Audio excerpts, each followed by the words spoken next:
So we love bees. Bees are in peril. Bees need our help. You are doing an amazing thing by actually giving them a home and habitat.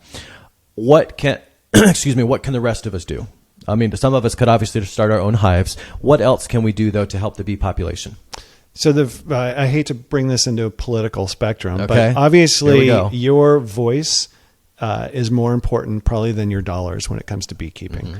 So the EPA is hugely under attack that we know right now. Right. These programs are getting rolled back continuously, mm-hmm. and getting some political pressure to actually put these programs back in place mm-hmm. is probably the most important thing you can do. I mean, mm-hmm. it's great if you go to a farmer's market. It's great if you support the beekeepers and whatnot. But the political aspect, and I hate to bring it back to politics, that's by far the most important thing, because that's what's going to get these chemicals off the shelves. That's what's going to change these laws for protection. Right. So that makes perfect sense, because these chemicals are so dangerous. And like I said, you go to Western Europe and they mostly been outlawed.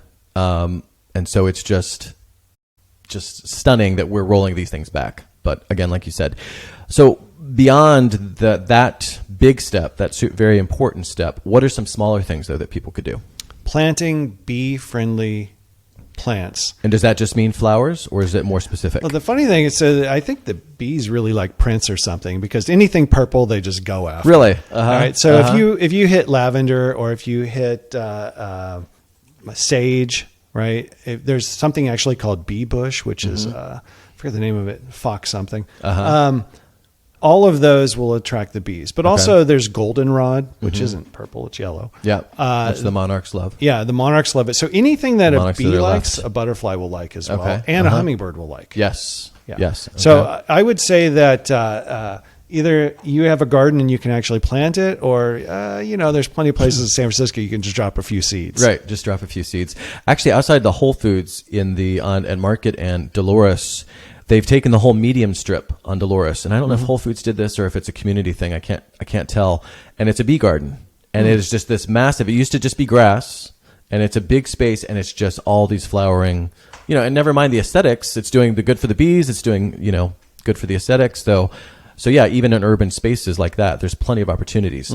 I went to the honeybeeconservancy.org and found a few other things that hadn't necessarily occurred to me. So planting the gardens, the bee habitat, protecting bee habitat, that's the other thing. Protecting the habitat, enhancing or creating the habitat, avoiding the pesticides. But also they called out that trees are really important for bees, because they'll use a lot of the resins from trees, never mind when the trees are flowering. But I just thought it was interesting. The resins are also important. So, because we always think flowers, but actually they really need the trees, which was interesting.